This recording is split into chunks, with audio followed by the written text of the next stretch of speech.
Hey pals, what's up? Welcome to Real Code YouTube. I'm Timur. Today I want to tell you about this crucial detail when you're moving that many people don't consider. These are the counterparts of the service. So let's say you move back to your own country, got yourself a visa and headed off to the good old USA. When you arrive, you're probably thinking, how am I going to hail a cab? Which service should I use to order food? How can I sell, let's say, my old couch? On which service can I do that? Today, let's discuss services like leaving your country, adapting in the USA. Let's get started.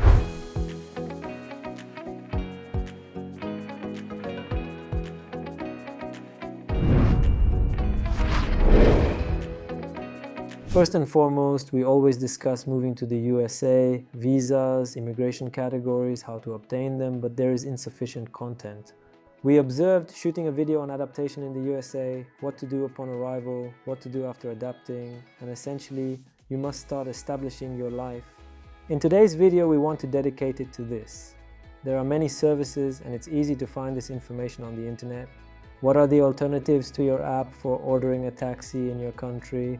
What are the equivalents in the USA for fast money transfers within banks in the United States and so on? However, to ensure our viewers on our channel find it interesting and diverse, we'll record videos about general life in the USA. Let's talk about taxis in general and get started. Everyone knows the popular services there in Eastern and Western Europe. The services that exist in the USA, that's probably the most popular one, Uber. Everyone knows about him. Overall, there are different sub-services of Uber, including Uber Eats. We'll talk about it later. But Uber Taxi is probably one of the most popular services. I don't know if it's popular or not. You can order a taxi very quickly through it. There are various categories of journeys similar to numerous other services, which are likewise accessible in other nations. Plus there's an elevator, a lift app. We'll display here probably some logos of these companies, but unfortunately we weren't paid for advertising, so we'll do it pro bono. Here's Lyft. Unlike numerous taxi applications that currently exist in other countries, it provides an extensive array of services, not only limited to taxis, but also encompassing rentals of different modes of transportation, such as cars, scooters, and various other types of taxis in general. So it is extremely diverse. Here are the primary services that assist you in getting around. Please proceed. If we're discussing food delivery, there are many services in the US that can replace what you're accustomed to in your home country. But the most popular, once again, let's go back to Uber, is Uber Eats, which enables you to order food and have it delivered to your door. The same thing occurs with the DoorDash application. They are not as widely used. They generally work on a similar principle. Order food from various restaurants and cafes delivered right to your door. That's why it's called DoorDash.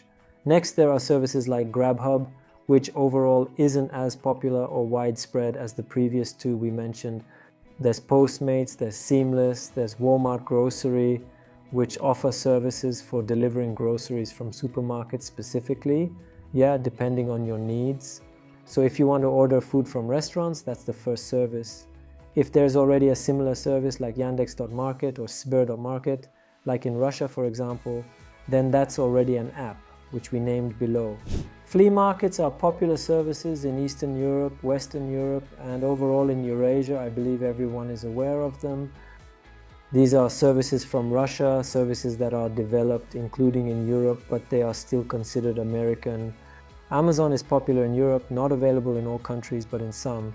Here's the equivalent of Amazon, and likewise Amazon in the USA.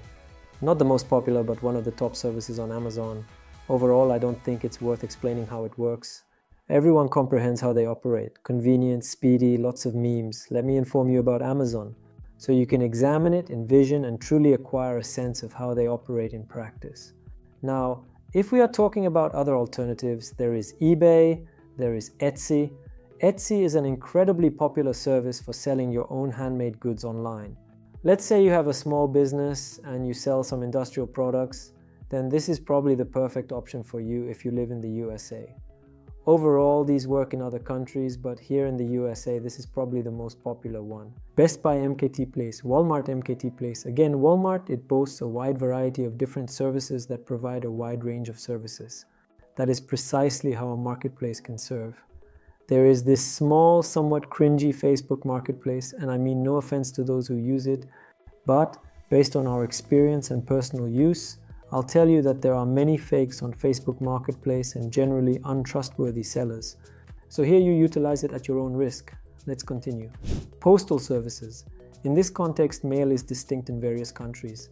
Someone is accustomed to utilizing private postal services, while others utilize government services, which are not always efficient in numerous countries in Western and Eastern Europe. If we're talking about mail services in the USA, then it's the United States Postal Service, USPS, which is basically the equivalent of the guest mail service UPS, United Postal Service, FedEx, and various other postal services like DHS and other miscellaneous mail services. The primary advantage they have is that the majority of them offer premium delivery. Pay the amount of up to $100 for this delivery, and they will deliver it to any state in just one day, you know. That's why it's very convenient and very fast. Now let's discuss short-term and long-term housing rentals. In the USA, there are a ton of services, and Airbnb is the most obvious and popular one for short-term rentals. But you gotta understand that their price range is generally higher compared to the rest of the market, just like in any other country. If you look at some local marketplaces or services for renting housing, platforms for renting housing, then with Airbnb, of course, there is a price difference. But for short-term Airbnb rentals, in my opinion, it's the most obvious choice. VRBO, the next service, is actually different from Airbnb in that here the accommodations are rented out by the owners themselves, meaning the owners of these accommodations. Subleasing is popular on Airbnb, so you got to be careful with all that. Zillow, a service that actually offers the chance for long-term leasing. You can discover flats for a period of 6 months, 1 year in any state at a range of prices that is suitable for your requirements. Well, I suppose you comprehend how the filters of all these services operate. Apartments.com, Apartments Finder, and different other services.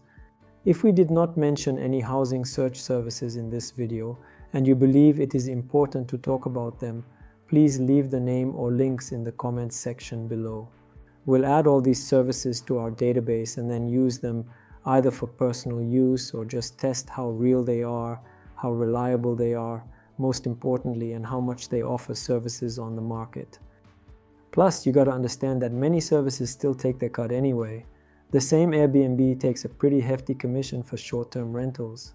So there is this website called Spotify Home, right? They also take their cut, but depending on what you rent, the commission can be reduced.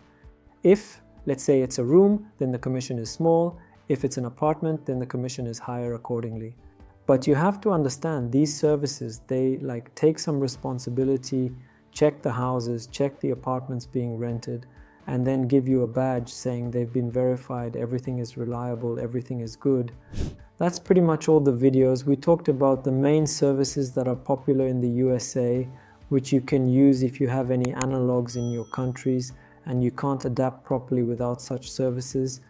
But we understand that the list is not exhaustive, far from exhaustive. So all those services that we didn't consider, I'm going to ask you to leave them in the comments. We would really appreciate it.